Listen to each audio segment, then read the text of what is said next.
భారతదేశాన్ని ప్రశంసించినందుకు గాను నటి సెలీనా జైట్లీని కొందరు ట్రోల్ చేశారు. దాని మీద ఆమె చాలా బాధ్యతాయుతంగా స్పందించి ప్రస్తుతం ఆస్ట్రేలియాలో ఉంటుంది. ఇటీవల భారత్ సాయుధ దళాలను ప్రశంసిస్తూ వరుస పోస్టులు పెట్టారు. దీని మీద కొందరు ఆమెను ట్రోల్ చేయడం ప్రారంభించారు. భారత్ని ప్రశంసిస్తే తనను అన్ఫాలో చేస్తామని బెదిరించారు. తాజాగా ఈ ట్రోల్స్ మీద స్పందిస్తూ భారత్ గురించి మాట్లాడితే అన్ఫాలో చేస్తామని కొందరు అంటున్నారు. అలా బెదిరించే వాళ్ళ కోసమే ఈ పోస్టు పెడుతున్నాను. నా దేశం కోసం నిలబడినందుకు నేను ఎప్పటికీ క్షమాపణలు చెప్పను.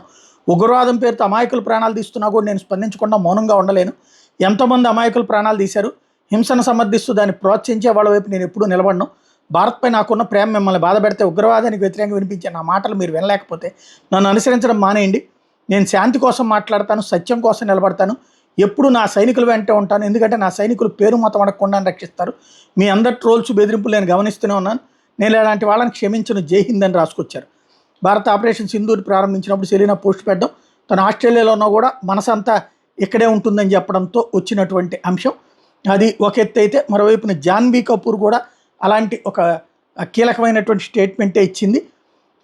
ఇది నేను ఇప్పటి వరకు ఎన్నడూ అనుభవించిన ఆందోళన. ఇన్ని రోజులు విదేశాల్లో ఇలాంటి దాడులు జరుగుతుంటే శాంతిని పాటించాలని కోరుకున్నాం. కానీ ఇప్పుడు అదే పరిస్థితి మన వరకు వచ్చింది.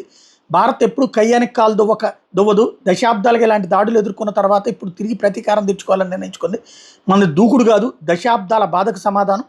మన సాయుధ దళాలు శత్రుదేశంపై వీరోచిత పోరాటం చేస్తున్నాయి. మనల్ని, మన భూమిని, మన సార్వభౌమత్వాన్ని మన సైనికులు రక్షిస్తున్నారు. ఇలాంటి పరిస్థితుల్లో మనమంతా కూడా ఐక్యంగా ఉంటూ వాళ్ళకి మద్దతు ఇద్దాం. దాయాద్దేశం అరాచకత్వానికిపై చూసి చూడనట్టు ఉండేది లేదని గట్టిగా బదిలిస్తామని వాళ్ళకి తెలిసి వచ్చేలా చేద్దాం. యుద్ధంలో అమాయకులు ప్రాణాలు కోల్పోవడం నన్ను బాధిస్తోంది. త్వరలోనే దీనికి శాశ్వతంగా ముగింపు పలకాలని ఆశిస్తున్నా. మన సైనికుల కోసం ప్రార్థిస్తుంటానని రాసుకొచ్చారు.